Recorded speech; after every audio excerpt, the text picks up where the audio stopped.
Bonjour à toutes et tous, bienvenue dans les coulisses du Grand Lyon. Mon invité du jour, Jean-Charles Collas, bonjour. Bonjour. Vous êtes vice-président du Citral, vice-président mobilité à la métropole de Lyon.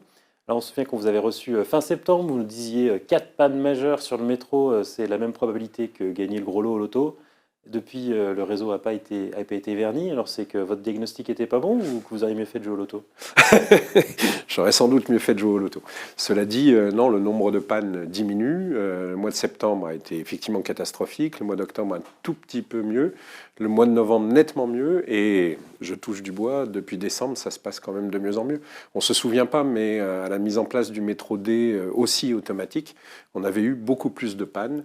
Sauf qu'à l'époque, il n'y avait pas les réseaux sociaux, donc moins de polémiques, bien évidemment. On vous entend beaucoup vous décharger sur Keolis, c'est lui le responsable de toutes ces pannes. Non, alors un certain nombre de pannes sont plutôt liées à la mise en œuvre d'un nouveau pilotage automatique. Donc ça, c'est Alstom, hein. On a eu plusieurs réunions avec le PDG d'Alstom et ses services. Je crois qu'ils ont mis le paquet là maintenant pour corriger au maximum.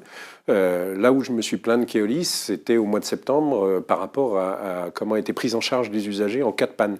Qu'il y ait des incidents, ça arrive régulièrement, hein, sur tous les systèmes de transport. Après, c'est comment est-ce qu'on prend en charge les gens, comment est-ce qu'on les informe.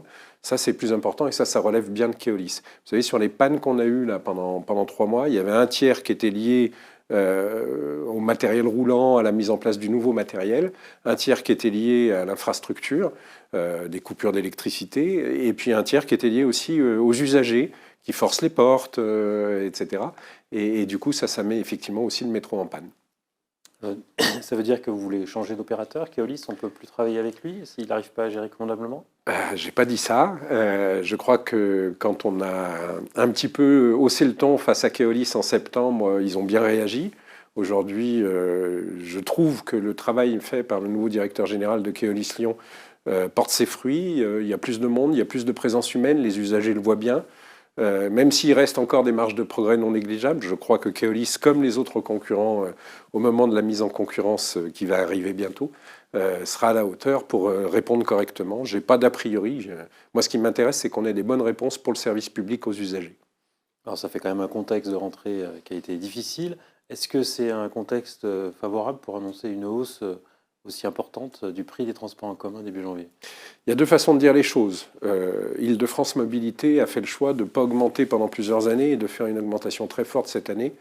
Ils ont failli même aller beaucoup au-delà de ce qu'ils vont s'ils n'avaient pas eu l'aide de l'État. Nous, on a beaucoup moins d'aide de l'État, bien évidemment, et nous faisons le choix d'avoir une augmentation régulière à peu près du niveau de l'inflation tous les ans. La seule année où on ne l'a pas faite, c'était en 2021 à cause du Covid. Là, on s'est dit qu'on n'allait pas aller jusqu'au niveau de l'inflation parce qu'elle est un petit peu forte, donc on est à la moitié de l'inflation, même en dessous de la moitié de l'inflation. En moyenne, vous allez faire plus 3,3 d'augmentation sur les sur le réseau TCL, oui. Alors par contre, quand l'inflation va dépasser les 6% sans doute à fin décembre. Alors 3,3 c'est quand même une moyenne parce que vous n'allez pas augmenter les tarifs des 18-25 ans ou des plus précaires. Ce qui veut dire que l'augmentation pour les autres va être beaucoup plus élevée. L'abonnement classique, c'est plus 4,5. En fait, pas beaucoup de gens qui ont été augmentés de 4,5% sur la période. En fait, vous savez, le problème, c'est que quand on fait des tarifs, et notamment des tarifs bas, l'augmentation, elle est arrondie. Pour prendre le ticket, par exemple, le ticket, il va augmenter de 5%. Mais parce qu'il augmente de 10 centimes, on ne va pas l'augmenter de 3 centimes et demi. Et il n'a pas été augmenté depuis de nombreuses années. Donc voilà, il y a effectivement, la moyenne est à 3,3%. Pour certains, ça fait un peu plus, pour d'autres, ça fait un peu moins. L'abonnement classique pour passe de 66,40 à 69,40, là c'est 3 euros, et voilà, ça fait plus 4,5. Tout à fait. C'est quand même une augmentation Sachant importante. que pour les salariés, 80% des abonnés qui ont cet abonnement classique, il ne revient qu'à la moitié puisque l'employeur en prend la moitié en charge. Donc ça revient quand même 5 à 10 fois moins cher que la voiture individuelle. Ce qui est surpris, c'est qu'il y a eu des annonces du gouvernement qui apportaient des aides aux différents réseaux, des réseaux français, mais ça n'a pas bougé votre augmentation. Non, parce que... Vous prenez les aides et vous gardez l'augmentation. On ne sait absolument pas quelles aides on va avoir. Ce qu'on sait, c'est qu'il y aura 200 millions pour Île-de-France et 100 millions pour tout le reste de l'État français, qui représente quand même 80 à 85% de la population. Donc on sait qu'on aura des miettes comme d'habitude. En même moment, il y a un mouvement en faveur de la gratuité. Vous n'avez pas envie de prendre l'exemple de Montpellier, qui l'expérimente et qui va la généraliser? Vous savez, il y a deux façons de voir les choses. Soit on essaye de rentrer dans un cercle vertueux. Aujourd'hui, on a des difficultés de matériel. Le métro est vieillissant, hein, les premières rames ont 45 ans. Donc on a beaucoup d'investissements à faire pour le remettre à niveau. Des difficultés de niveau de service. On a beaucoup de bus à développer, mettre plus de fréquences, plus d'amplitude. Et donc, il y a besoin d'argent. Nous, notre objectif, c'est plutôt d'aller dans ce cercle vertueux, d'augmenter le niveau de service, d'améliorer le service, parce que de toute façon, on a de plus en plus de mal à se déplacer dans la métropole du fait de l'augmentation démographique. Il y a aussi le cercle vicieux qui est de dire, ben non, on va diminuer les recettes et on ne va pas augmenter le service, et ça va être malheureusement de pire en pire. Nous, on fait le premier choix.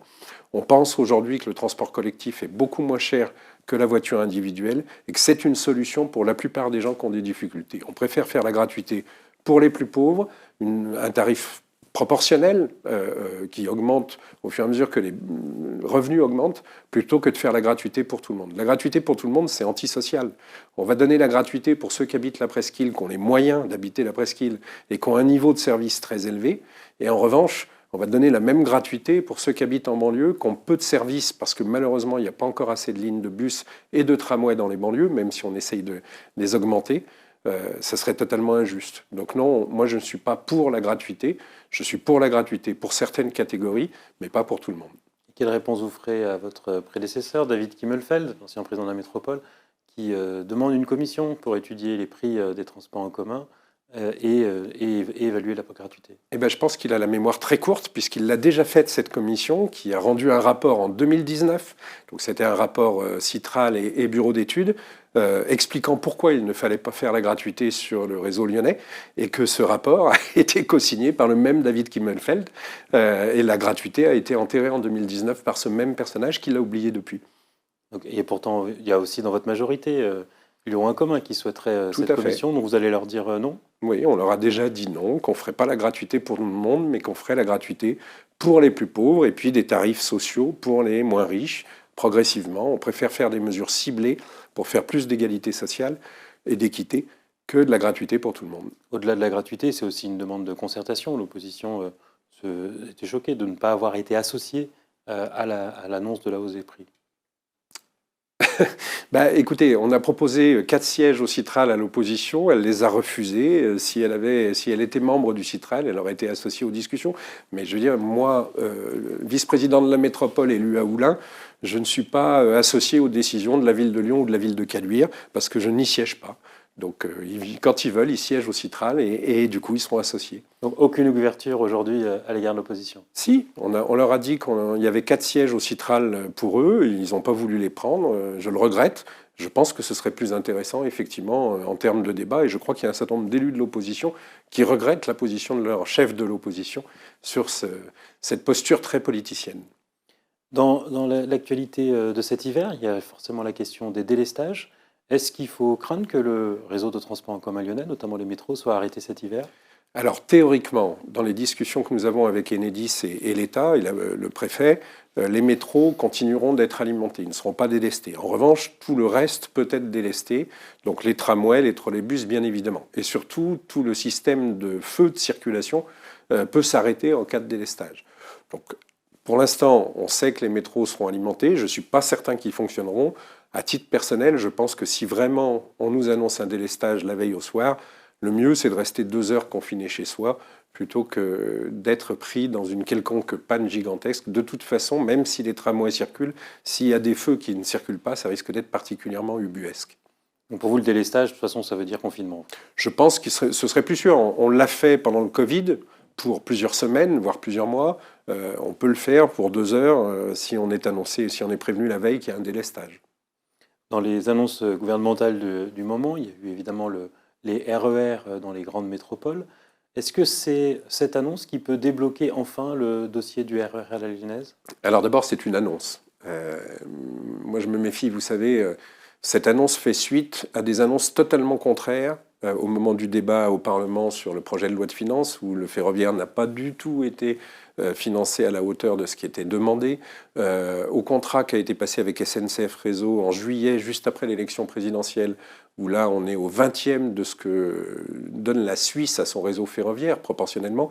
Donc moi, je me méfie des paroles, j'aime bien les actes, surtout que ça fait 25 ans maintenant. Je me souviens de Jean-Claude Guessot en 97, qui annonçait des grandes mesures pour le ferroviaire en France, et depuis 25 ans, on a fait tout l'inverse. Donc j'attends de voir les actes. Le projet de RER pour la métropole lyonnaise, il est en route.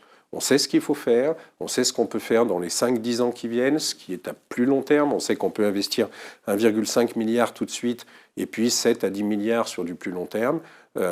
Nous, Métropole et Citral, nous avons dit à la région que nous étions prêts, nous sommes en discussion avec eux. Si l'État se joint à nous, tant mieux. Comme ça, on pourra peut-être aller plus vite et faire plus simplement, mais j'attends de voir.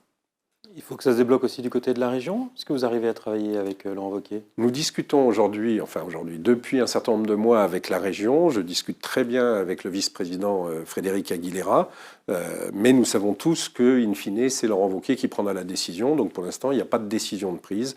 On est en train d'essayer de trouver les bons moyens pour arriver à ce qu'ils prennent la bonne décision. Vous avez mis 500 millions d'euros sur la table, mais le débat porte sur qu'est-ce que ces 500 millions doivent financer, c'est ça? On a mis 500 millions d'euros sur la table des investissements, en partant du principe que si on devait investir 1,5 milliard à court terme, c'était pas anormal que la métropole participe autour de 30%. Ça peut être effectivement des lignes qu'on pourrait réouvrir. Je pense à la prolongation du T3 jusqu'à Crémieux, par exemple, ou ça pourrait être des lignes qu'on pourrait terminer et nettement améliorer, comme le tram-train de l'Ouest lyonnais. Après, c'est à voir ce que Laurent Wauquiez, lui, souhaite faire et comment il souhaite le financer. Après, on a mis aussi sur la table une participation à l'exploitation, ce qui est une première. Nous avons dit à la région que nous étions prêts à financer 50% du renfort d'offres sur les lignes existantes. Par exemple, sur Vienne-Villefranche ou sur Saint-Étienne-Lyon, si on met des trains au quart d'heure, ça coûte de l'argent en exploitation. Le Citral est prêt à participer au financement à hauteur de 50%. Donc on a mis beaucoup de choses sur la table. Maintenant, on va voir comment est-ce qu'on atterrit avec la région. Et dernière question, on sait que 2023 va être l'année du démarrage de différents chantiers, avec peut-être un risque de paralysie de certains secteurs de l'agglomération. Est-ce que vous, en tant que vice-président du Citral, vous seriez heureux de faire 2 ans de plus, comme l'hypothèse a été posée par le Sénat? Est-ce que ça permettrait de finaliser certains chantiers qui ont mis un peu de temps à se lancer? Alors écoutez, le rapport du Sénat sur la mission sur les métropoles est ce qu'il est. Comment est-ce que l'État et le gouvernement vont le prendre? Je n'en sais rien. Moi, j'ai des objectifs à 2026, mais au-delà. On a lancé un certain nombre de chantiers, puisque nos prédécesseurs avaient pris du retard. D'ailleurs, les entreprises du bâtiment et des travaux publics nous le disent très clairement. Elles vont répondre. Effectivement, ça risque d'être un peu compliqué, puisqu'il y aura plusieurs chantiers en même temps, mais je crois que dans la métropole, on a l'habitude. Le chantier de Pardieu, il dure depuis 20 ans et il n'est pas terminé. Et pourtant, il y a encore beaucoup de monde qui travaille et qui se déplace dans ce quartier-là.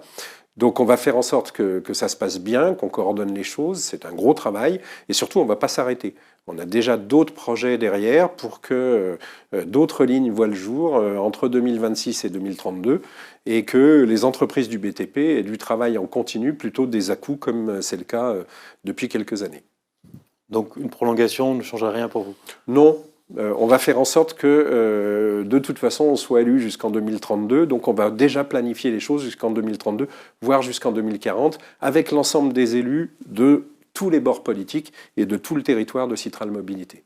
Jean-Charles Colas, je vous remercie. Et puis moi, je vous dis à demain pour une nouvelle émission des coulisses du Grand Lyon.